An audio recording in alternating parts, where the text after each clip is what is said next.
Hi, I'm Julie Fernandez, Director of Team Development and Training for Sonata Senior Living.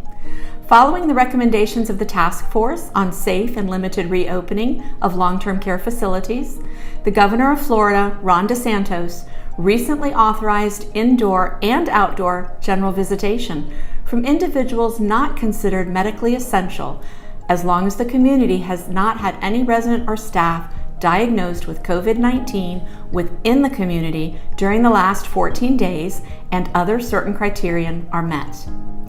There are several components to the safe and limited reopening, and Sonata will begin with what we call Phase 2, which is designed to allow general visitation.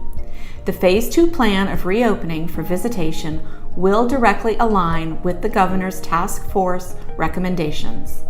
An important piece of this limited reopening is ensuring all visitors are properly trained. Yes, you as a potential visitor participating in the safe and limited reopening of our communities must complete a training program to ensure you understand the approved visitation policies, use of masks, proper hand washing, and social distancing requirements.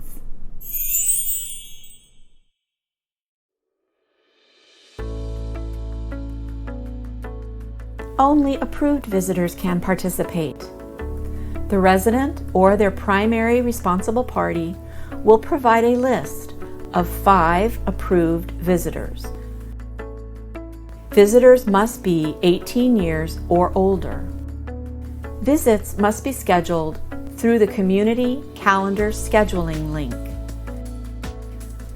Visitations will allow up to 2 approved visitors during each visit.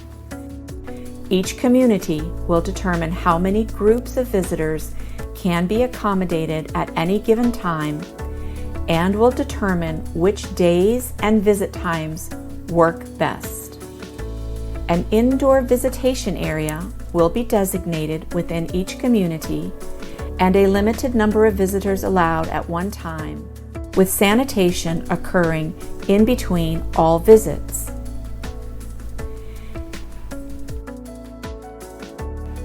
If your loved one is unable to leave their room, or if they are receiving compassionate care visits, special accommodations, including additional PPE requirements for in-room visitation, will be made by the community's wellness director.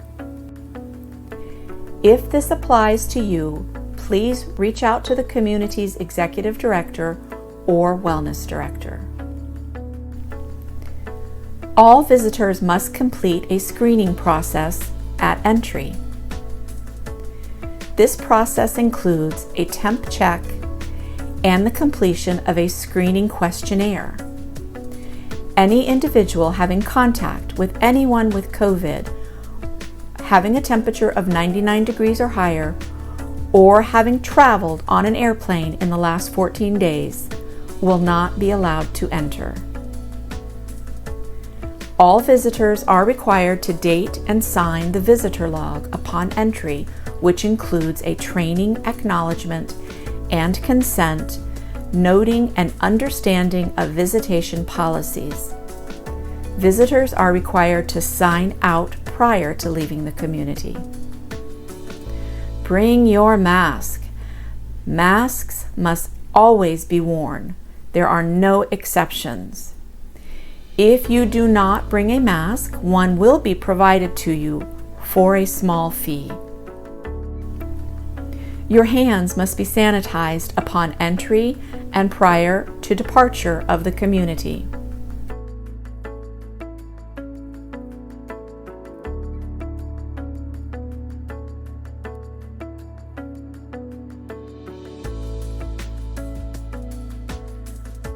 No touching, no hugs, no kisses, no passing of gifts, cell phones, etc. You are always required to maintain the 6-foot social distancing rule, unless you have been pre-approved for compassionate care visits and are wearing the appropriate PPE. Visits will be monitored. This may include a camera system in the visitation area or a team member standing nearby. Remember, if a resident or team member tests positive for COVID-19, inside visits must end immediately. While we're at it, let's review how to properly don your mask. We want to hold our masks by the side handles. We do not want to touch the front of our mask as it may be contaminated. We place the handles and the mask over our face, the handles behind our ears. We ensure that our nose is covered, our mouth is covered, and our chin is covered. When we remove the mask, it's the reverse. We use our fingers to pop off the handles and remove our mask.